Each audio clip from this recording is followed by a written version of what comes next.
Hello guys, good evening to all of you. My name is Santosh Kumar और अब हम करने जा रहे हैं क्लास 10 6.2 क्वेश्चन नंबर 9। 8 क्वेश्चन हम अब तक कर चुके हैं। ध्यान देना, सवाल अच्छा है, पेपर में आ भी चुका है। एबीसीडी एक समलंब है जिसमें ए बी समांतर, ये जो दो डंडे होते हैं इसको समांतर बोलते हैं, समांतर है, डीसी है तथा इसके विकर्ण परस्पर बिंदु O पर प्रतिच्छेद करते हैं। दर्शाइए माने होता है सिद्ध कीजिए कि AO बटे में BO बराबर है CO बटे में DO। ओके, सवाल करने से पहले बता दो, इसमें डायग्राम नहीं है, चित्र नहीं है। चित्र आपको खुद बनाना है, दिमाग लगा करके, बुद्धि से। देखो, ABCD एक समलंब है। समलंब जब भी आ जाए ना, दिमाग में उल्टी नाव बना देना। नाव की आकृति पलट करके बना देना, वह आकृति समलंब कहलाती है। ये हमने समलंब बना दिया। सवाल ने, क्वेश्चन नहीं कहा था ABCD है, तो नाम दे दो ABCD।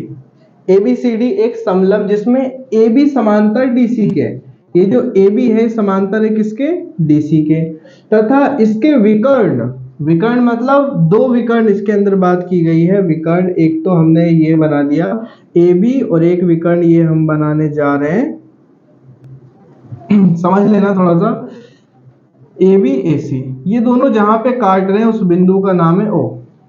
ठीक है, पढ़ सकते हो आप। इसके विकर्ण परस्पर बिंदु O पर प्रतिच्छेद, प्रतिच्छेद माने ही होता है काटना, काटते हैं। AC और BD दोनों विकर्ण O पर काट रहे हैं। दर्शाइए, सिद्ध कीजिए कि AO बटे में BO, AO बटे में BO बराबर है CO बटे में DO के। सवाल बहुत आसान है। सबसे पहले आप क्या लिखोगे? दिया है।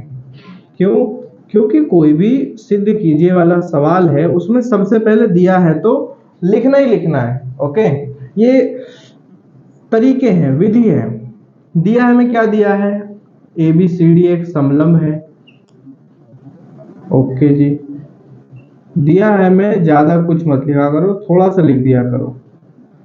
वाह, और क्या है? AB समांतर DC के है। AB समांतर DC के है। AB मतलब ये AB समांतर DC के है। सिद्ध करना है, अगला तो यही हेडिंग होती है हमारी, सिद्ध करना है। क्या सिद्ध करना है? हाईलाइट कर दोगे। सिद्ध करना है कि AO बटे में BO बराबर है CO बटे में DO। ओके, अब ध्यान देना जरा, इसमें हम करेंगे एक छोटी सी रचना। क्यों कर रहा हूं मैं रचना? देखो, समझना बात को। रचना इसलिए कर रहा हूं क्योंकि AB समांतर DC के है। अब कहीं से कहीं ये AB समांतर DC के है तो ये ABCD ये एक समलंब है। ये चतुर्भुज कैसा है? समलंब है। ये कहीं से कहीं त्रिभुज तो है ही नहीं। अब त्रिभुज है नहीं तो मैं इसके अंदर थेल्स प्रमेय, BPT या थ्योरम 6.1 ये कैसे लगा दूंगा? ये तो लग ही नहीं पाएगी। अगर AB समांतर DC के है, हाँ समझते हैं हम, ये समांतर होता है तो हम इसके अंदर थ्योरम 6.1 लगा सकते हैं, लेकिन वो तो त्रिभुज में लगती है ना। कहाँ लगती है? त्रिभुज में लगती है, याद रखना। तो त्रिभुज हम इसके अंदर रचना कर देते हैं छोटी सी ये। ओके, इसका नाम दे दो बिंदु E। हमने रचना क्या करी? O से E तक रेखा खींची, O से E तक रेखा खींची, जो कि नाम है EO। ठीक है, ये अगर हम बात करें, इसका नाम क्या है? EO। ये हाईलाइट करनी है आपको डॉट डॉट डॉट से। EO, ये जो EO है ये समांतर है किसके? EO समांतर है DC पूरे के। ठीक है, समांतर मतलब आमने सामने, ये इसके सामने है ना, और ये समांतर है AB के। वाह, आप ऐसे लिख सकते हो, AB समांतर है CD। अच्छा, अब देखो ध्यान से समझना, मेन अब यही है। बात करते हैं किस त्रिभुज में? त्रिभुज ADC में।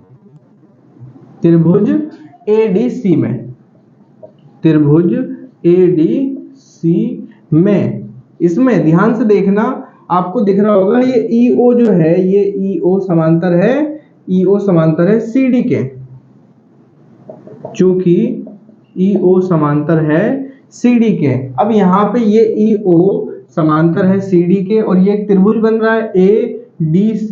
ध्यान से देखो, दो बिंदु कौन से हैं, दो बिंदु हमारे ये हैं, तो यहाँ पे मैं क्या लगा दूंगा, थेल्स पर में थ्योरम 6.1।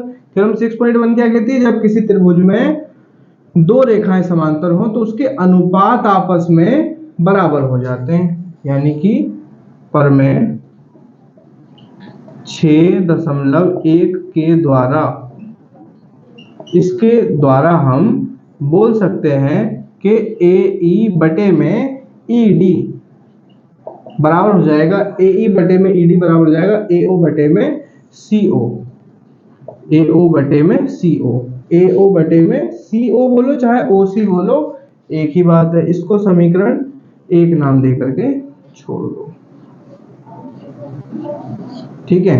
अच्छा, अब आ जाओ यहाँ पे खत्म कर लेते हैं। अब बात करते हैं किसमें, त्रिभुज ABD में, त्रिभुज ABD में। इसमें भी देखो, ये जो EO है AB के भी समांतर है, EO समांतर है किसके, AB के, यानी ये जो है इसके भी समांतर है, ये इसके भी समांतर है, दोनों के समांतर है। अब ये अगर इसके समांतर है, फिर से देखो इसके अंदर ये दो बिंदु हैं, अब ये इसके समांतर है तो यहाँ पे भी इसके अनुपात आपस में बराबर होंगे। यहाँ पे भी कौन सी थ्योरम लगाएंगे हम, पर में 6.1 के द्वारा, 1 के द्वारा बोल लो चाहे अनुसार बोलो, एक ही बात है। तो इसके द्वारा हम क्या कर सकते हैं, AE बटे में ED हम बोल सकते हैं, AE बटे में ED बराबर हो जाएगा किसके, AE बटे में ED बराबर हो जाएगा BO बटे में DO, BO बटे में DO। ओके, कोई दिक्कत नहीं है। इसको समीकरण 2 नाम दे दो। अब समीकरण 1 और 2 की तुलना करेंगे हम। समीकरण 1 व 2 की तुलना करने पर, तुलना जब हम करेंगे तो क्या जानेंगे, देखो AE बटे में ED बराबर है इसके, AE बटे में ED बराबर है इसके, तो ये दोनों साइड कैंसिल हो जाएगी, ये पूरा का पूरा खत्म हो जाएगा। जब ये इसके बराबर है और यही इसके बराबर है तो ये दोनों भी आपस में बराबर होंगे, इक्वल होंगे। AO बटे में CO, AO बटे में CO बराबर हो जाएगा किसके, BO बटे में DO के। अब ये हमें प्रूफ नहीं करना था, प्रूफ में AO बटे में BO चाहिए। क्या करो, इसकी अब क्रॉस मल्टीप्लाई कर दो, यानी AO की गुणा DO से कर दो, AO गुणा में DO बराबर में BO की गुणा CO से कर दो, BO गुणा में CO।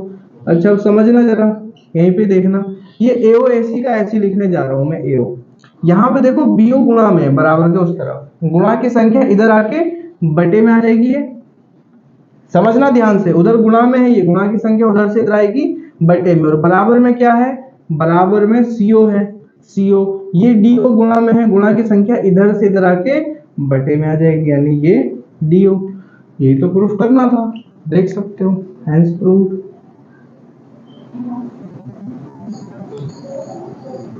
ओके, बस हो गया, देख लो इसे अच्छे से, समझ लो, नोट कर लो। वीडियो समझ आई हो तो चैनल को सब्सक्राइब कर लो। थैंक यू सो मच, जय हिंद।